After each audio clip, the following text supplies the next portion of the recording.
അസ്സലാമു അലൈക്കും വറഹ്മത്തുള്ളാഹി തആല വബറകാതുഹു. നാട്ടിൽ നടക്കുന്ന കാര്യങ്ങളൊന്നും അറിയാതെ ഉപ്പ ജോലിയിലാണ്. എങ്ങനെയെങ്കിലും ആ ഒരു ക്യാഷ് അത് അടച്ചു വീട്ടണം. പ്രിയപ്പെട്ട സ്നേഹിതൻ തനിക്ക് തന്നത് തിരിച്ചേൽപ്പിക്കണം.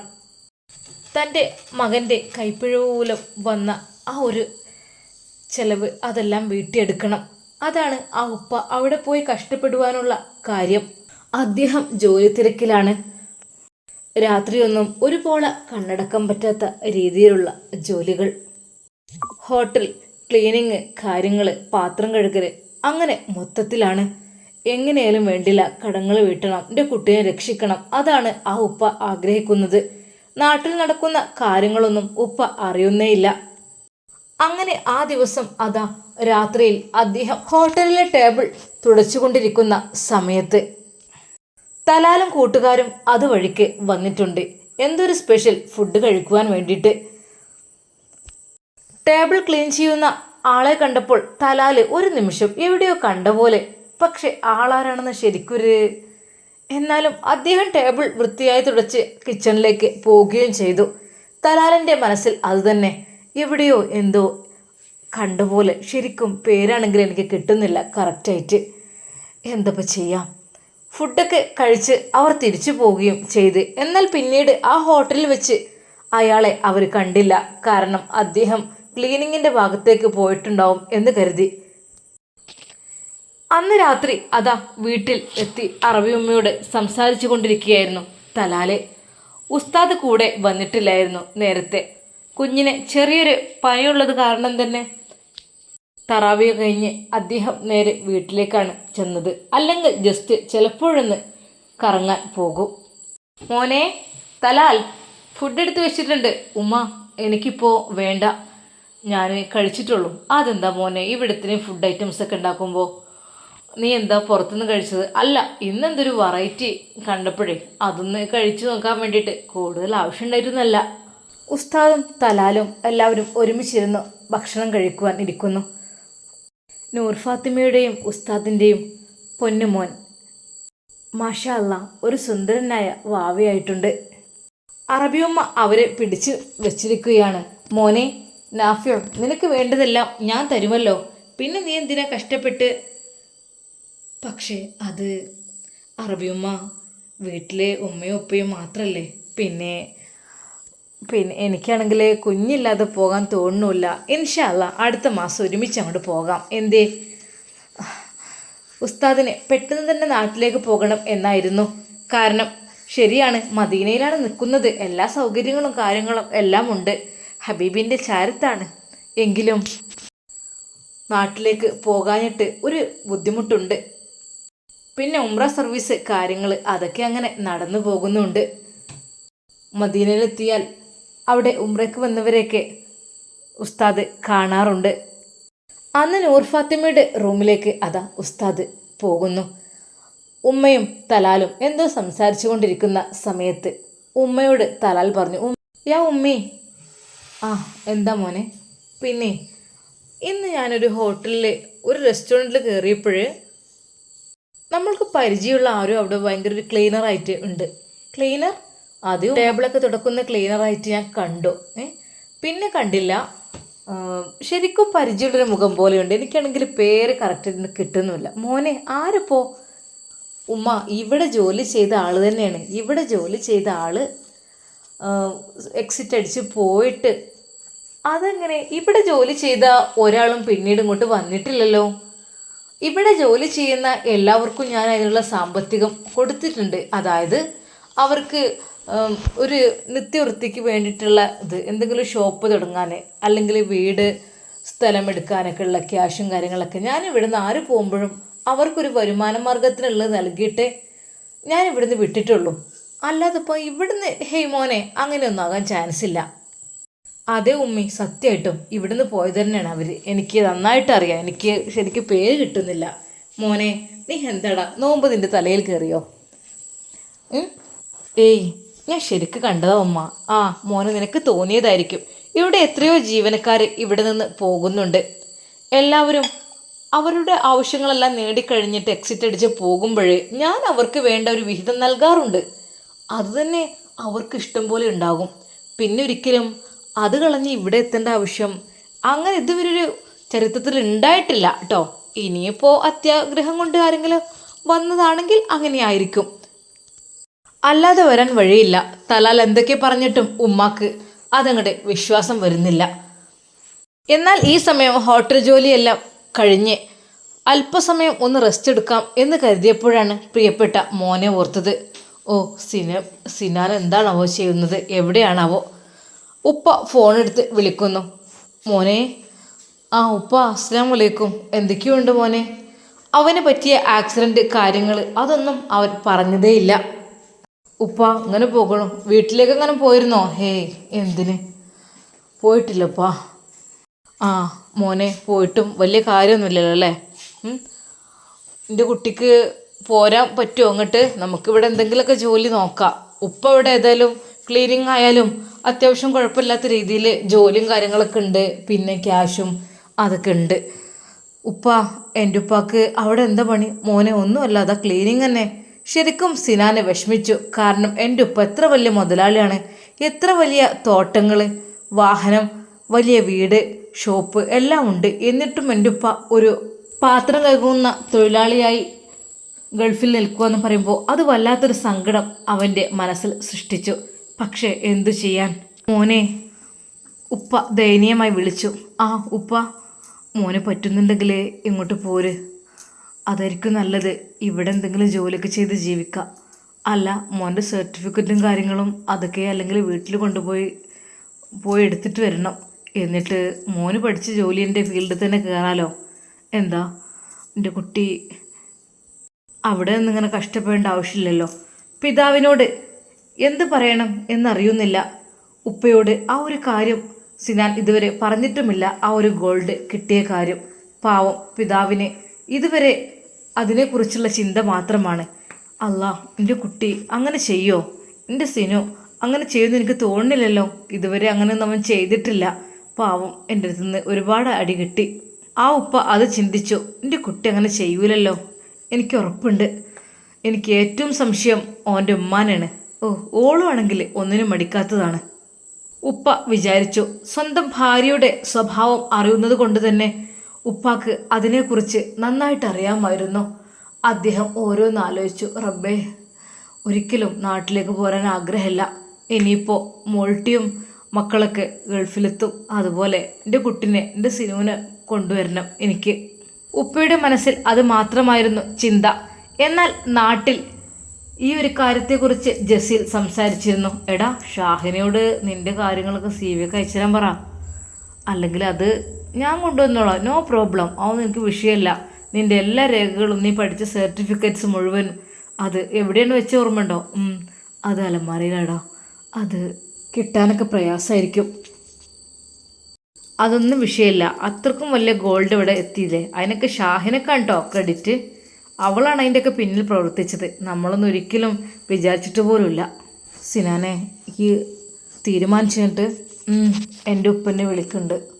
എനിക്ക് ഈ ദുനിയാവിൽ ആരുമില്ലടാ, എനിക്ക് എൻ്റെ ഉപ്പ എവിടെ ഉള്ളൂ. ഇനി ബാക്കിയെല്ലാം മുഹ്സിനെ വരെ എഴുതിയ കാര്യങ്ങൾ അവൻ ഓർത്തു.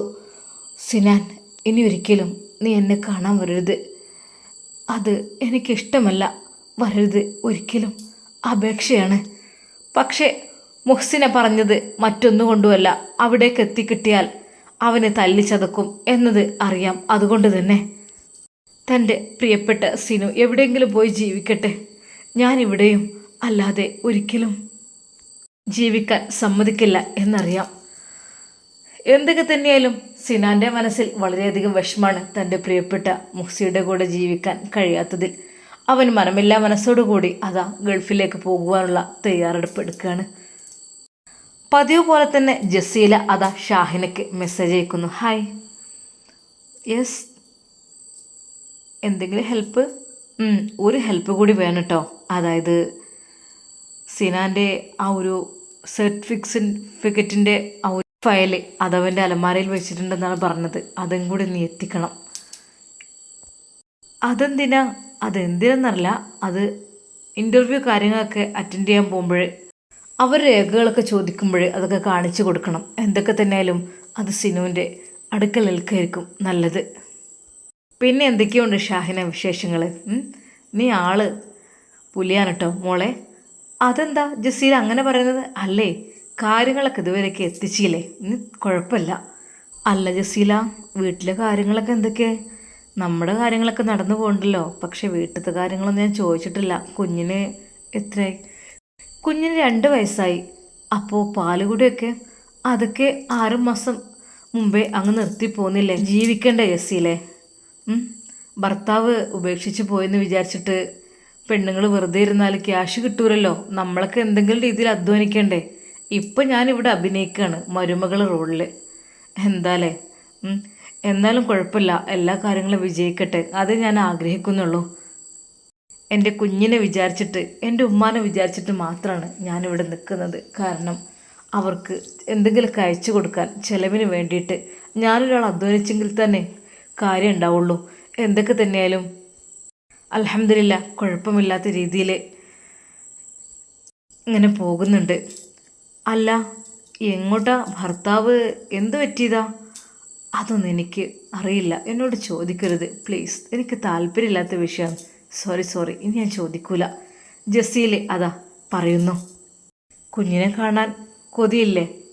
വീഡിയോ കോളിലൂടെ കാണും. പിന്നെ ഇവിടെ നിന്ന് അങ്ങനെ പുറത്ത് പോകാൻ പറ്റില്ലല്ലോ. ഇൻഷാ അല്ലാ കുറച്ച് ദിവസം കഴിഞ്ഞിട്ട് പോകണം. അല്ല, ഞാൻ പറഞ്ഞ കാര്യം അത് ഞാൻ സെറ്റാക്കാം, അത് ഞാൻ കൊണ്ടുവന്ന് തരാം പഴയ പോലെ തന്നെ. പക്ഷേ ഈ CCTV അത് ഭയങ്കര പ്രശ്നമാണ് കേട്ടോ. എന്തായാലും വേണ്ടില്ല, നീ എങ്ങനെയെങ്കിലൊക്കെ അതൊന്ന് കൊണ്ടുവന്ന് എന്തായാലും അത്രയും വലിയ ഗോൾഡ് അതവിടെ എത്തിച്ചില്ലേ. അങ്ങനെ അതാ സിനാന് ഗൾഫിലേക്ക് പോകുവാനുള്ള എല്ലാ ഒരുക്കങ്ങളും പൂർത്തിയാക്കി കൊണ്ടിരിക്കുകയാണ്. ഇനി ആ ഒരു ഫയൽ കിട്ടണം, അതുകൂടി കിട്ടിയാൽ രക്ഷപ്പെട്ടു. അതൊന്നുമില്ലെങ്കിൽ അവരവിടെ എന്തെങ്കിലും ഹോട്ടലിൽ പാത്രം കഴുകുന്ന ജോലിയെങ്കിലും ചെയ്യേണ്ടി വരും. അല്ലാതെ ഒരിക്കലും ഒരു ഓഫീസിലോ കാര്യങ്ങളിലോ വർക്ക് കിട്ടില്ല, അതവനക്ക് ഉറപ്പാണ്. ജസീൽ അവനെ വിളിച്ചു. എടാ സിനാൻ, ഇനിയിപ്പോൾ അതുകൂടി കിട്ടിയാൽ പോരെ? എന്താടാ നിന്റെ കണ്ണുകളിങ്ങനെ നിറഞ്ഞൊഴുകണത്? ഒന്നുമില്ല. അതെന്താ, എന്തു പറ്റി? ഞാൻ പ്രവാസ ലോകത്തൊക്കെ പോവല്ലേ, ഒരിക്കലും എനിക്ക് ഇനി അവളെ കാണാൻ കഴിയില്ലല്ലോ. ആര് പറഞ്ഞു? അങ്ങനെയൊന്നുമില്ല, പഠിച്ചോ വിചാരിച്ചാൽ കാണാൻ കഴിയില്ലടാ. അവളെ വേറൊരാളെ കൊണ്ട് കല്യാണം കഴിപ്പിക്കാനൊക്കെ നിൽക്കുകയാണ്. ഡൈവേഴ്സ് കഴിഞ്ഞാൽ പിന്നെ എന്തൊക്കെ തന്നെയായാലും അവരായിട്ട് തന്നെയല്ലേ ആവശ്യപ്പെടുന്നത്. എൻ്റെ കുട്ടിയെ ഒരാൾ കല്യാണം കഴിക്കുന്നത് എനിക്കിഷ്ടമല്ല, സത്യമായിട്ടോ എനിക്കിഷ്ടമല്ല. എനിക്ക് അത്രയ്ക്കും ഇഷ്ടം എൻ്റെ മുഹസിനെ. ഒരാൾ പോലും ഓളുടെ ശരീരത്തിൽ കൈവെക്കുന്നത് എനിക്കിഷ്ടമല്ല ഒരിക്കലും. സിനാന് വിതുമ്പിക്കരഞ്ഞു. എന്താണ് അങ്ങനെ കൊച്ചുകുട്ടിയെ പോലെ? അങ്ങനെയൊന്നും ഉണ്ടാവില്ലേ, അവൾ അത്തരക്കാരിയല്ലല്ലോ, അവൾക്ക് നിന്നോട് സ്നേഹമുണ്ടല്ലോ. ഒന്ന് ആലോചിച്ച് നോക്കി, ഓളെ കാര്യം ആലോചിക്കുമ്പോൾ എന്തെങ്കിലും അവൾ തെറ്റായ രീതിയിൽ ഇതുവരെ എന്തെങ്കിലും ചെയ്തിട്ടുണ്ടോ? ഇല്ല, ഒരിക്കലും ഇല്ല. ഓളുടെ മനസ്സിൽ ഈ മാത്രമാണ്. പിന്നെ ഓള ലെറ്റർ അതെന്ന് വെച്ചാൽ മറ്റൊന്നുമല്ല, ഓൾ ഇടങ്ങാറുകൊണ്ട് പറഞ്ഞതായിരിക്കും സിനാൻ ഒരിക്കലും എന്നെ കാണാൻ വരരുതെന്ന്. അല്ലാതെ നിനക്ക് തല്ലുകൊള്ളേണ്ട കാണുമ്പോൾ ഓൾക്ക് ഇങ്ങനെ സഹിക്കുമോ? അതൊരിക്കലുമില്ല. നമുക്കിഷ്ടപ്പെട്ട ഒരാളെ ഉപദ്രവിക്കുമ്പോൾ സഹിക്കുമോ? എടാ, എന്നാലും അവരുടെ ഭാഗത്തുനിന്ന് എത്ര അടി കിട്ടിയാലും എനിക്ക് കഴിയുന്നില്ലടാ മറക്കാനും ഓളെ. അതിനെന്താടാ മറക്കണം എന്നിപ്പോൾ ഞാനെങ്ങാനും പറഞ്ഞോ? മറക്കൊന്നും വേണ്ട. പിന്നെ അവളെന്നോട് പറഞ്ഞല്ലോ എന്നേക്കുമായി ഞാൻ നിന്നിൽ നിന്ന് അകലാണ് എന്നൊക്കെ.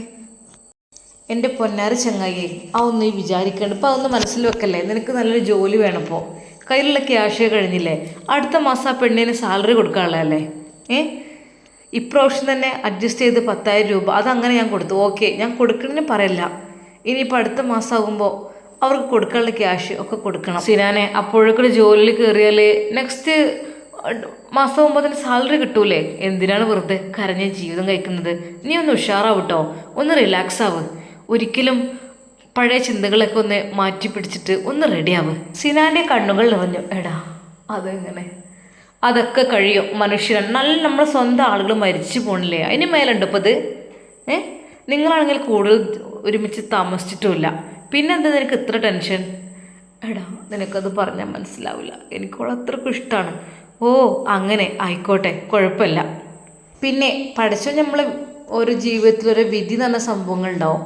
അതൊക്കെ ഒന്ന് ആലോചിച്ചാൽ സിനാനെ നല്ലത്. നന്മയും തിന്മയും എല്ലാം നമുക്ക് കൽപ്പിക്കണത് പഠിച്ച റബ്ബല്ലേ. അപ്പം നമ്മളായിട്ടല്ലല്ലോ ഇതിൽ തീരുമാനങ്ങളൊക്കെ എടുക്കുന്നത്. ഒരു പക്ഷേ നിൻ്റെ ജീവിതത്തിൽ മുഹ്സിനയുടെ റോള് അതുവരെ ഉണ്ടാവുള്ളൂ. ഒരു പക്ഷെ വേറെ ഏതെങ്കിലും പെണ്ണാണെങ്കിലോ നിൻ്റെ ജീവിതത്തിലേക്ക് ഇനി കടന്നു വരുന്നത് ഒന്ന് ആലോചിച്ച് നോക്ക്. എടാ പറയല്ലേ, എനിക്ക് ആലോചിക്കുവാൻ കൂടി കഴിയുന്നില്ല അങ്ങനെ ഒരിത്. എത്ര സ്നേഹത്തിൽ കഴിയുന്ന ഭാര്യമാർ മരിച്ചു പോകുന്നത്, ഭർത്താക്കന്മാർ, എന്നിട്ട് അവർ ജീവിക്കണില്ലേ? ഇതിപ്പോൾ അവിടെ ഉണ്ടല്ലോ, ഒന്നും പറ്റിയിട്ടില്ലല്ലോ, അവിടെ ഉണ്ട് അവള്. അതുകൊണ്ടാണ് എനിക്ക് മരിച്ചിട്ടുണ്ടെങ്കിൽ. എടാ അങ്ങനെ പറയല്ലേ. ഞാനൊന്ന് എന്താ നീ ഇങ്ങനെ? ആണുങ്ങൾ ഇങ്ങനെ കരയാൻ പാടില്ല. ഇങ്ങനെ കരയൊന്നും ശരിയല്ല കേട്ടോ ജസീലെ. നിനക്കറിയില്ലടാ, എൻ്റെ മനസ്സ് വല്ലാതെ വേദനിക്കാണ്. അവൾക്കും എനിക്കും ഒരുമിക്കാൻ നല്ല ആഗ്രഹമുണ്ട്, പക്ഷെ സമ്മതിക്കുന്നില്ലല്ലോ.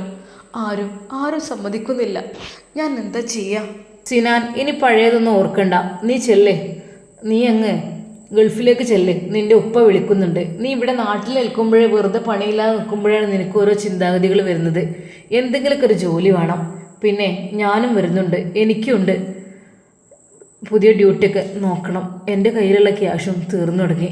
ഇനിയിപ്പോൾ തുടങ്ങട്ടെ എന്തെങ്കിലുമൊക്കെ ബിസിനസ്സോ അല്ലെങ്കിൽ എന്തെങ്കിലുമൊക്കെ പണി, അല്ല ശരിയാവില്ലേ?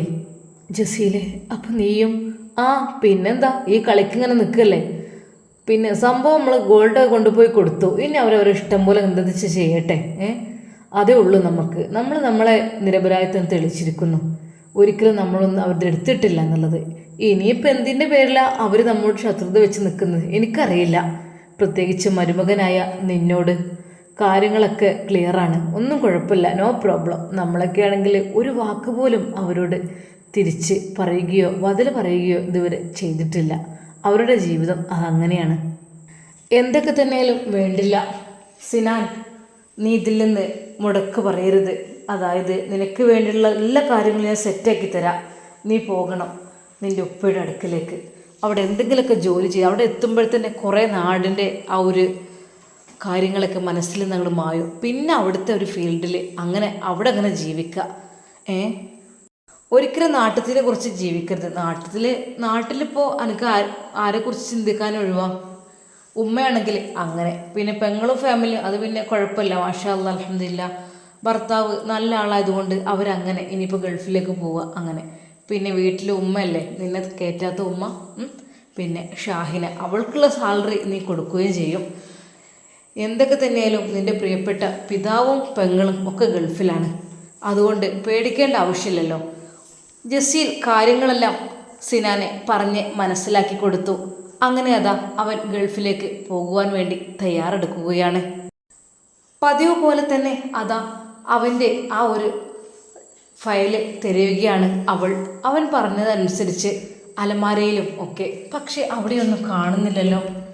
ശരിക്കും അവൾ അത്ഭുതപ്പെടുകയാണ്. എവിടെയായിരിക്കും ഇപ്പോൾ സിനാൻ്റെ ആ ഒരു ഫയലുകൾ? അത് മാറ്റിവെച്ചോ? പറയാൻ പറ്റില്ല. ഉമ്മ കത്തിച്ച് കളയാനും മടിക്കൂല. കാരണം സ്വന്തം മകനെ അങ്ങനെ കൊല്ലാക്കൊല ചെയ്യാൻ വേണ്ടി കൊടുത്തതാണ്. ഇനിയിപ്പോൾ ജോലിയും കൂലിയൊന്നും വേണ്ടാന്ന് വിചാരിച്ചിട്ട് എന്തെങ്കിലും കാട്ടിയോ? സർട്ടിഫിക്കറ്റ് എങ്ങാനും അടുപ്പെങ്ങാനും കൊണ്ടുപോയിട്ടോ? അവൾക്ക് ശരിക്കും അത്ഭുതം തോന്നുകയാണ്. ഇവിടെ ഒന്നും കാണുന്നില്ല. അങ്ങനെ ജസീലുമായി കോണ്ടാക്റ്റ്. ആ അലമാരയുടെ താഴെ തട്ടിൻ്റെ സൈഡിലായിട്ട് ആണ് വച്ചിരുന്നത്.